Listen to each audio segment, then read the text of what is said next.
اللہ رب العزت نے قرآن کریم فرقان حمید کے اندر ارشاد فرمایا، یا ایھا الذین آمنوا اتقوا اللہ، اے ایمان والو اللہ سے ڈرو۔ اب اللہ سے ڈرنے کے لیے کیسے معلوم ہوگا کہ انسان اللہ سے ڈرتا ہے؟ تو اس کی کیا علامت ہے؟ یہ شخص اگر اللہ سے ڈرتا ہے تو اس کی کیا علامت ہے؟ کچھ علامتیں ایسی ہیں کہ جن کو قرآن نے بیان فرمایا ہے کہ اگر وہ چیزیں انسان کے اندر پائی جائیں تو پتہ چلتا ہے کہ یار واقعی اس آدمی کے اندر خوف خدا ہے۔ ورنہ ایسے تو کئی دعوے کرنے والے، یار میں بھی رب سے ڈرتا ہوں، کوئی کہتا ہے میں بھی رب سے ڈرتا ہوں، یار میں بھی رب سے ڈرتا ہوں، زبانی دعوے ہیں۔ مثال کے طور پر آج دیکھیں، ہر آدمی یہی دعویٰ کرتا ہے میں اللہ سے ڈرتا ہوں، سرعام داڑھی منڈائے گا، میں اللہ سے ڈرتا ہوں، سرعام گھر کے اندر ٹی وی چلے گی، میں اللہ سے ڈرتا ہوں، سرعام فلمیں چلیں گی، میں اللہ سے ڈرتا ہوں، سرعام جھوٹ بولے گا، میں اللہ سے ڈرتا ہوں، کاروبار کرتے ہوئے سینکڑوں جھوٹ بولے گا، دعویٰ کرے گا میں اللہ سے ڈرتا ہوں۔ لیکن جو بندہ اللہ سے ڈرتا ہے اس کی نشانیاں کیا ہے؟ یہ ان چیزوں کو قرآن نے بیان فرمایا ہے۔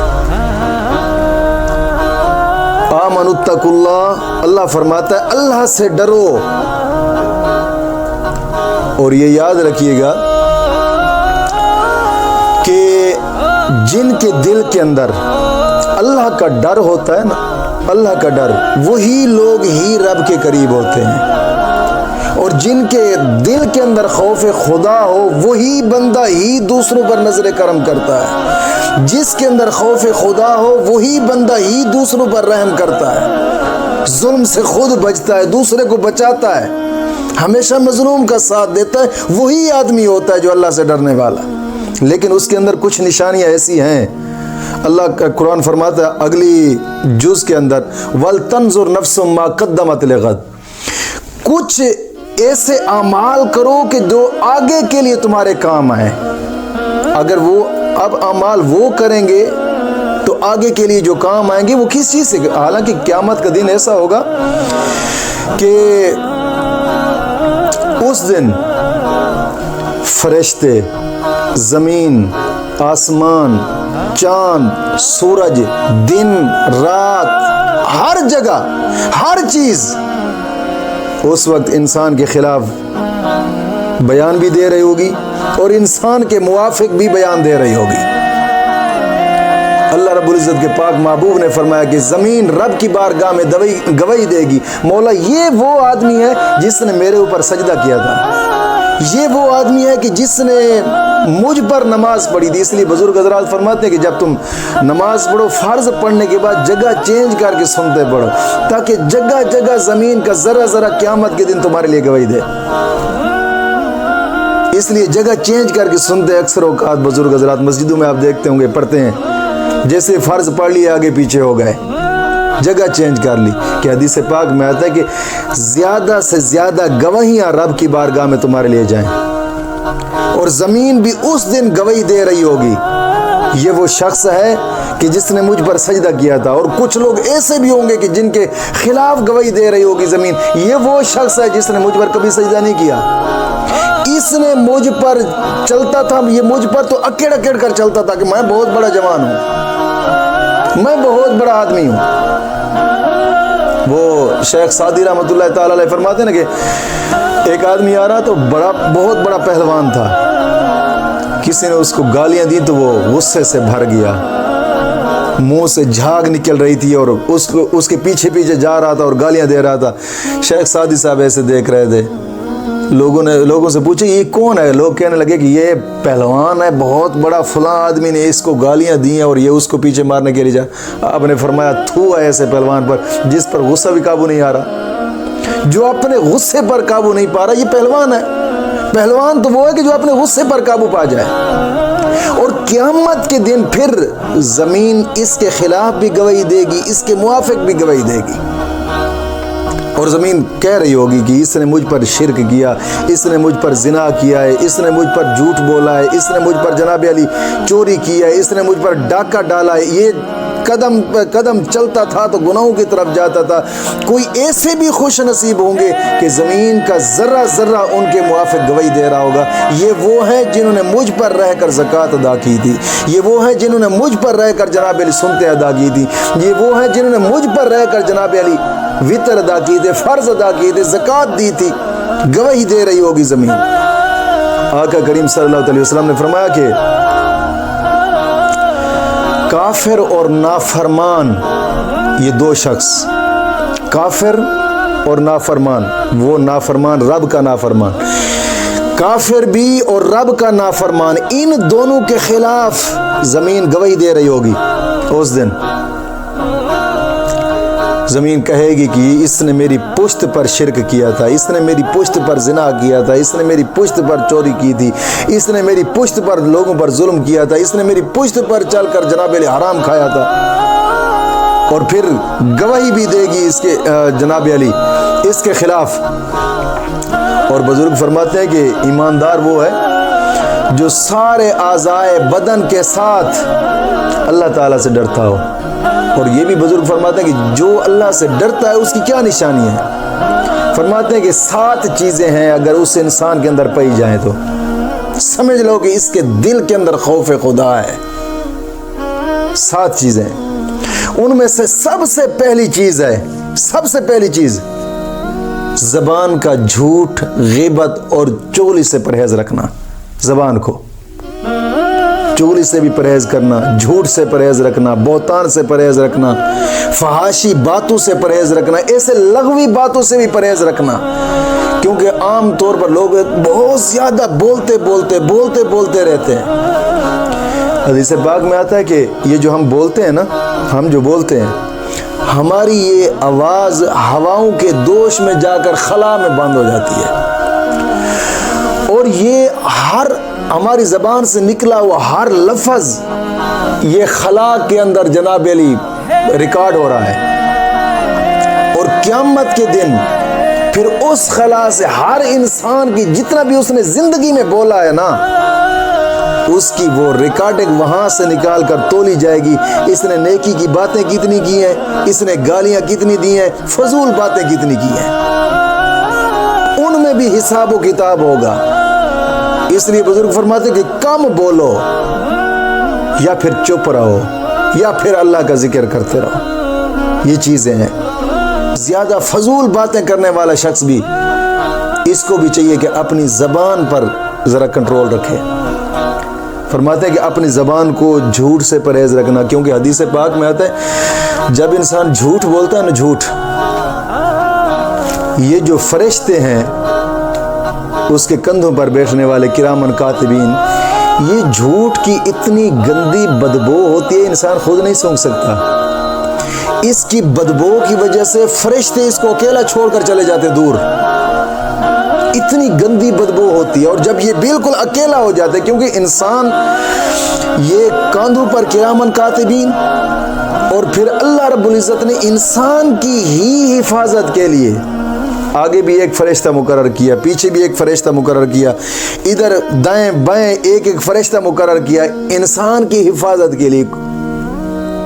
4 فرشتے دائیں بائیں مقرر کیا آگے پیچھے, میرے انسان کی حفاظت رہے. جب یہ جھوٹ بولتا ہے نا تو سارے کے سارے فرشتے جھوٹ کی بدبو کی وجہ سے دور چلے جاتے ہیں اس سے چھوڑ کر.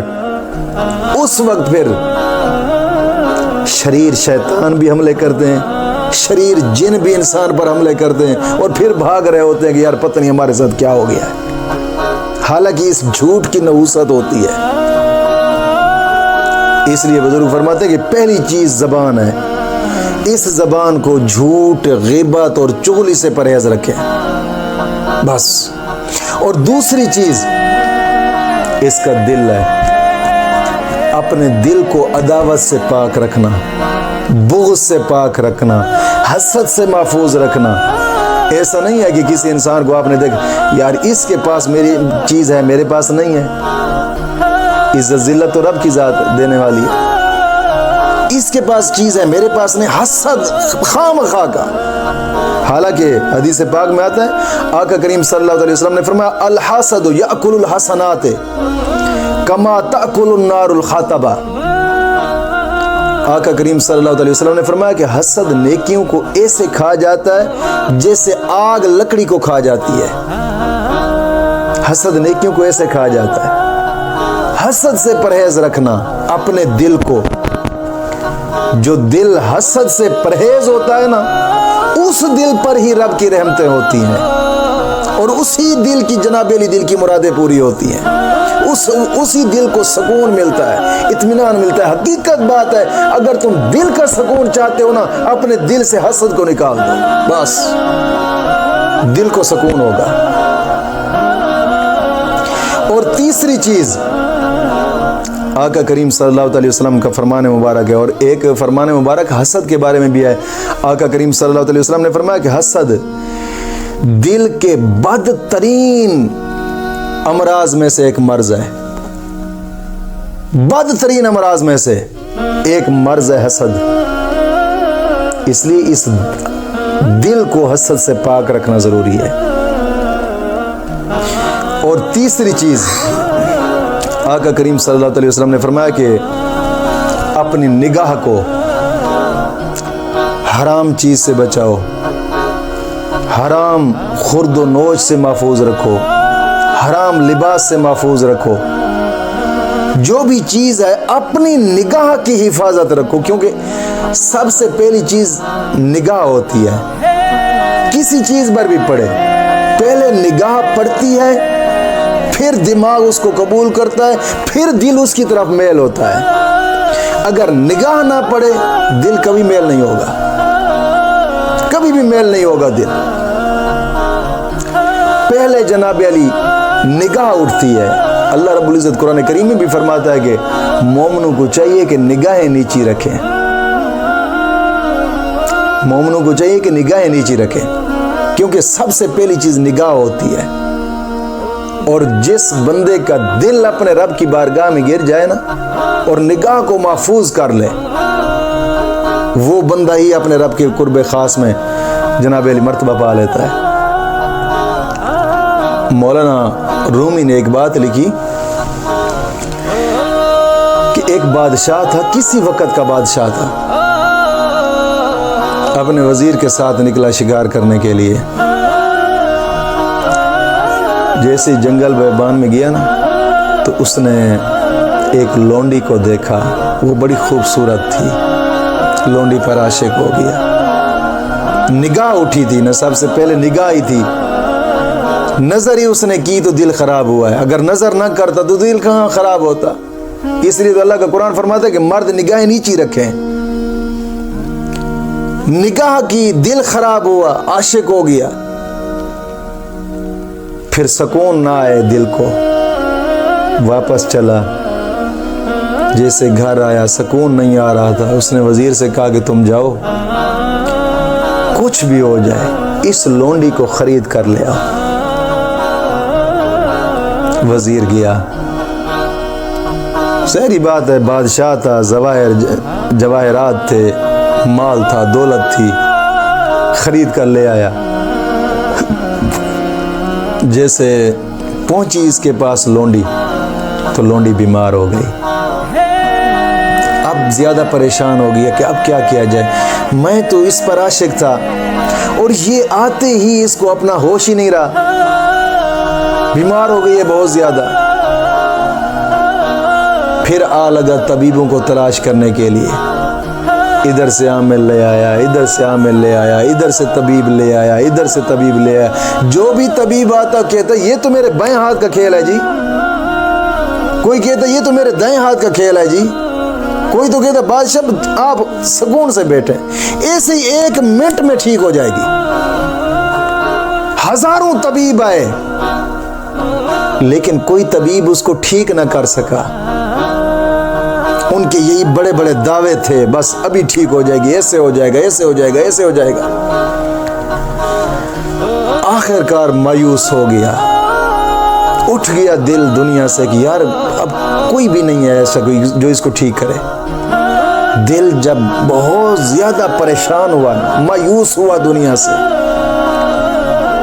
دل میں سوچا کہ بس ایک ہی ذات ہے، اگر وہ کرم کر دے تو مسئلہ حل ہو سکتا ہے. وضو کیا، عشاء کی نماز پڑھنے کے لیے گیا مسجد میں اور نماز پڑھی. نماز پڑھنے کے بعد نوافل پڑھنے لگا. جیسے اس سجدے میں گیا نا تو رویا انتہا درجہ. بس ایک ہی دل میں خیال تھا مولا تو ہی کرم کرنے والا ہے, اب تیرے سوا میرا کوئی آسرا نہیں رہا, کوئی سہارا نہیں رہا. اور یہ حقیقت بات ہے کہ جو بندہ اپنا معاملہ اپنے رب پہ چھوڑ دینا وہ کبھی بھی دنیا میں نہیں ہارتا. یہ حقیقت بات ہے, اپنا معاملہ اپنے رب کے سپرد کر. اس لیے تو حضرت علی کا فرمان ہے مبارک ہے نا, آپ فرماتے ہیں کہ تم اس سے نہ ڈرو کہ جو کہے گا میں یہ کر دوں گا, میں وہ کر دوں گا, میں اس طرح کر دوں گا, میں اس طرح کر دوں گا. اس سے نہ ڈرو, وہ کچھ بھی نہیں کرتا. تم اس سے ڈرو کہ جو کہے کہ بس میں نے اپنا معاملہ رب پہ چھوڑ دیا ہے. اس آدمی سے ڈرو کیونکہ اس کا معاملہ اس ذات کے پاس گیا ہے کہ اس سے بڑھ کر کوئی اور ذات نہیں ہے. تو وہ بادشاہ رویا رب کی بارگاہ میں, مولا اب تیرے سوا کوئی سہارا نہیں ہے میرا, تو ہی کرم کرنے والا. روتا رہا, سجدے میں نیند آ گئی. جیسے ہی نیند آئی نا اللہ رب العزت نے خواب کے اندر دکھایا, وہ فلاں علاقے میں جا, ایک طبیب ہے, اس کی شکل دکھائی گئی خواب کے اندر. بادشاہ جب واپس گھر آیا, رات گزاری, صبح اٹھا, اسی علاقے کی طرف نکل پڑا. چلتا چلتا اس علاقے میں پہنچا تو دیکھا تو وہ آگے وہی خوبصورت چہرے والا آ رہا تھا. جیسے اس کے قریب گیا, اس نے بادشاہ کو اپنی بغل میں لیا, شفقت کا ہاتھ پھیرا کاندھے پر اور فرمایا کہ پریشان نہ ہو, ہم ہی تیرے ہمراز ہیں. بادشاہ اس کو لے آیا, بادشاہی محل میں بادشاہی آداب بجا لائے, اس کو بٹھایا. اس نے کہا کہ بادشاہ ایک ایسا کام کریں کہ اس لونڈی کو میرے پاس لے آئیں. لونڈی کو لایا گیا اس پاس تو اس طبیب نے نبض پر ہاتھ رکھا, ایسے ملکوں کے نام گنتی کرتا گیا. یہ تھا اصل طبیب. اور بادشاہ کو جناب علی تسلی دے دی کہ بادشاہ پریشان نہ ہو, انشاءاللہ اللہ فضل فرمائے گا. لفظ انشاءاللہ بول دیا, اللہ فضل فرمائے گا انشاءاللہ. نبض پر ہاتھ رکھے, ملکوں کے نام گنتی کرتا گیا کرتا گیا کرتا گیا. جیسے اس کے ملک کا نام آیا غالباً مصر, رگ بھڑک اٹھی, سمجھ گیا کہ اس کی مرض کا علاج مصر کے اندر ہی ہے. پھر جناب علی اس ملک کے شہروں کے نام گنتی کرتا رہا. جیسے ہی شہر کا نام آیا رگ بھڑک اٹھی, سمجھ گیا کہ اس شہر کے اندر اس کی مرض کا علاج ہے. پھر قوموں کے نام لیتا گیا. جیسے ہی قوم سنار کا نام آیا نا رگ بھڑک اٹھی, سمجھ گیا کہ اس سنار قوم کے اندر اس کی مرض کا علاج ہے. پھر بندو کے نام لیتا گیا. ایک آدمی کا نام آیا تو رگ بھڑک اٹھی. بادشاہ کو بلایا, بادشاہ سامنے آیا. آپ نے فرمایا کہ تو اس لونڈی پر عاشق ہے, یہ لونڈی آگے ایک سنیار پر عاشق ہے, اس وجہ سے یہ بیمار ہوئی ہے. تم ایسا کرو کہ جلدی کرو, اس سنیارے کو اٹھا کر لاؤ. سنیارے کو اٹھا کر لایا گیا بادشاہ کے پاس. اس طبیب نے کہا کہ جلاب گھوٹا اسے دے دو. جب اسے جلاب گھوٹا پلایا تو ظاہری بات ہے کہ اس کا آنا جانا ہو گیا واش روم کی طرف. ایک دن گزرا, دوسرے دن اس کے جسم پر خون کا قطرہ تک بھی نہ رہا. جیسے دیکھا کہ بالکل لاغر ہو گیا, پہچاننے کے قابل نہیں رہا, اتنا کمزور ہو چکا. آپ نے فرمایا اس کو سامنے لاؤ لونڈی کے. جب اس نے سامنے لایا, لونڈی کے سامنے لایا گیا تو لونڈی نے کہا معذرت, میں جس وجہ سے اس پر عاشق تھی وہ چیز تو رہی نہیں ہے. وہ تھا حسن اس کا, اس کے حسن پر میں عاشق تھی, وہ تھی نہیں. اب میں کیا کرتی ہوں اس کے پاس جا کر. اور ان کو الگ گیا. پھر اس طبیب نے کہا کہ بادشاہ حسن پر عاشق نہ ہو, حسن بنانے والے پر عاشق ہو جا. اس رب کی بارگاہ میں جھک جا, اس پر عاشق ہو جا، پھر دنیا کائنات کی کوئی چیز جناب علی تجھ سے دور نہیں ہے۔ بات کرنے کا مقصد تھا کہ اللہ ہی ہے، اگر اس کی بارگاہ میں جھک جائے انسان، وہی مشکلات ٹالنے والا، وہی ہے سب کچھ، مشکلات ٹالنے والا۔ اور آقا کریم صلی اللہ علیہ وسلم کا فرمان مبارک ہے، حضور نے فرمایا کہ اپنی آنکھ کو حرام سے بچاؤ جب تمہاری نظر پڑے گی۔ ایک حضور کا صحابی تھا حضرت ثعلبہ رضی اللہ تعالیٰ عنہ، آقا کریم صلی اللہ علیہ وسلم درس فرما رہے تھے اور حضور نے فرمایا کہ نظر نیچی رکھنا، اس چیز کا درس دیا کہ نظر کے اندر حیا پیدا کریں۔ درس دینے کے بعد حضور نے اسے بھیجا کسی کام کی خاطر۔ جب وہ چلا نا، گلی میں جا رہا تھا تو اچانک نظر پڑ گئی کسی غیر عورت پر،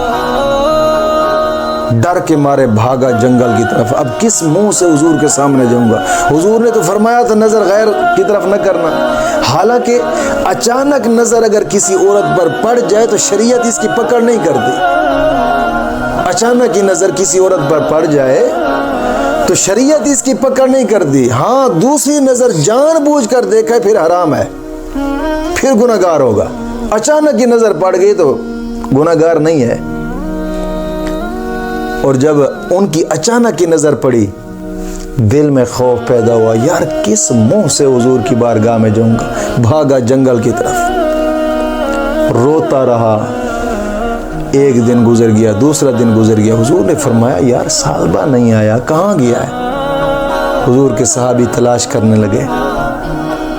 تلاش کرتے کرتے حضرت عمر فاروق رضی اللہ تعالیٰ عنہ کو کسی نے بتایا کہ وہ فلاں پہاڑی ہے، اس پہاڑی کے پاس ایک ہم نے دیکھا ہے کہ وہاں سے بہت عجیب رونے کی آواز آتی ہے۔ حضرت عمر فاروق چل پڑے۔ جب گئے اس پہاڑی کے پاس تو دیکھا واقعی حضرت ثعلبہ وہیں پر بیٹھ کر، تیسرا دن تھا، رو رہے ہیں اور دردناک آواز ہے، رو رہے تھے۔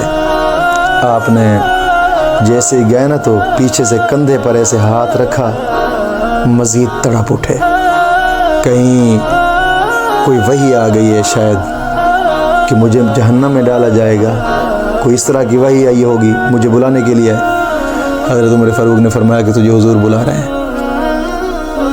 اٹھا، وہ آگے آگے، حضرت عمر فاروق پیچھے پیچھے۔ مغرب کا ٹائم تھا، جب آ کر نماز پڑھی، نماز پڑھ کر نا جلدی سے حضرت ثعلبہ اٹھے اور گھر چلے گئے کہ حضور کو کس منہ سے سامنا کروں گا۔ گھر گئے اور گرمیوں کا موسم تھا، راوی لکھتے ہیں کہ گرمیوں کے موسم کے اندر رضائی پہن کر چارپائی پر لیٹ گئے۔ اتنا ڈر تھا دل کے اندر کہ پتہ نہیں اب کیا ہوگا۔ اچانک نظر پڑ گئی ہے کسی غیر عورت پر، اور حضور نے جب نماز پڑھی تو پوچھا حضرت ثعلبہ کدھر ہیں؟ بتایا گیا کہ حضور وہ نماز پڑھ کر فوراً چلے گئے گھر کی طرف۔ حضور نے فرمایا چلو چلتے ہیں۔ حضور گئے، دروازہ کھٹکھٹایا، مزید کانپنا شروع ہو گیا۔ حضرت ثعلبہ دروازے کے اندر داخل ہوئے، حضور کمرے کے اندر گئے، جیسے رضائی اٹھائی نا، ثعلبہ کے منہ سے چیخ نکلی اور روح قبض ہو گئی۔ حضور نے اس کا سر مبارک اٹھا کر اپنی جھولی میں رکھا، فرمایا یار میں تو تجھے اتنا سمجھانے کے لیے آیا تھا، یہ اچانک کی نظر معاف ہوتی ہے، اور تو اتنا ہی رب کی بارگاہ میں ڈر گیا تھا کہ دنیا ہی چھوڑ کر چلا گیا تھا۔ کہ آنکھ کو اس حرام خوری سے بچانا، یہ تیسری چیز۔ اور چوتھی چیز حضور نے فرمایا اذا وقعت لقمۃ من الحرام فی بطن ابن آدم لعنہ کل ملک فی الارض والسماء ما دامت تلک اللقمۃ۔ حضور نے فرمایا کہ اے بنی آدم، اپنے پیٹ کو حرام کے لقمہ سے بچاؤ، اور جس پیٹ کے اندر بھی حرام کا لقمہ چلا جائے نا، اس کے اندر بھی خدا کا خوف نہیں آتا۔ جس کے پیٹ کے اندر حرام کا لقمہ چلا جائے خدا کا خوف اس کے پاس بھی نہیں ہوتا۔ اور پانچویں چیز فرمایا کہ اپنے ہاتھ کو حرام سے بچاؤ کہ تمہارا ہاتھ کہیں حرام کی طرف نہ اٹھے۔ اور چھٹی چیز آقا کریم صلی اللہ علیہ وسلم نے فرمایا کہ اپنے قدموں کی حفاظت فرماؤ کہ تمہارے قدم بھی حرام کی طرف نہ اٹھیں۔ اور ساتویں چیز فرمایا کہ عبادت اور ریاضت خالصتاً اللہ کی رضا کے لیے کرو، نہ کسی کے ڈر کی وجہ سے کرو اور نہ ہی کسی کو دکھانے کے لیے کرو۔ تم عبادت کرو خالصتاً۔ جس کے اندر یہ 7 چیزیں پائی جاتی ہیں وہی شخص ہے کہ جس کے اندر خالصتاً خوف خدا ہوتا ہے۔ اور اس چیز کو اللہ کے قرآن نے فرمایا آمنوا اتقوا اللہ، ایمان والو اللہ سے ڈرو۔ یہ ہے ڈر، یہ ہے ڈر کہ جس کے اندر یہ 7 چیزیں ہوتی ہیں۔ ایک مرتبہ نا حضرت داؤد علیہ السلام رب کے پیغمبر ہیں، اپنے حجرے میں بیٹھے تھے اور کتاب زبور پڑھ رہے تھے۔ حضرت داؤد علیہ السلام سامنے سے ایک کیڑا گزرنے لگا، آپ نے حقارت کی نگاہ سے دیکھا اسے، ہے تو کیڑا۔ جب اس نے حقارت کی نظر سے دیکھا نا تو مولا کریم نے اس کیڑے کو گویائی عطا فرمائی اور وہ کیڑا بول پڑا کہ اے اللہ کے نبی، میرا دن اور رات ایسے نہیں گزرتا، میرے دل کے اندر اللہ رب العزت نے ایک بات ڈال دی ہے، میں روزانہ دن کے وقت 1000 بار اپنے رب کی تسبیح بیان کرتا ہوں۔ وہ تسبیح سبحان اللہ والحمد للہ ولا الہ الا اللہ واللہ اکبر۔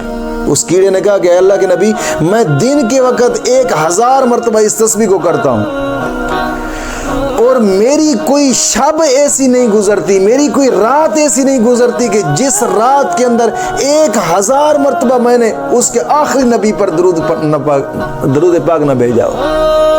یعنی رات کے وقت میں اس کے آخری پیغمبر پر، اپنے رب کے آخری پیغمبر پر رات کے وقت درود پاک بھیجتا ہوں اور دن کے وقت میں اپنے رب کی یہ تسبیح بیان کرتا ہوں 1000 مرتبہ۔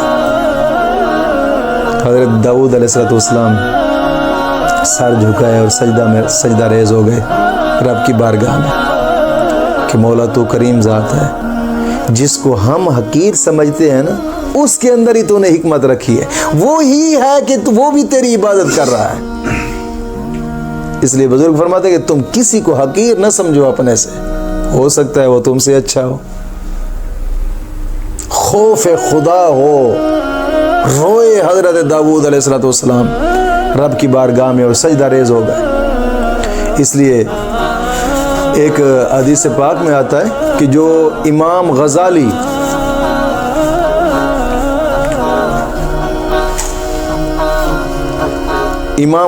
رحمۃ اللہ تعالی علیہ نے، آپ نے ایک بات لکھی کہ حضرت ابراہیم علیہ السلام کی لغزش کا جب ذکر ہوتا، یعنی آپ کے دل کے اندر جب کسی لغزش کا ذکر آتا نا، یاد آتی، تو ان پر غشی طاری ہو جاتی۔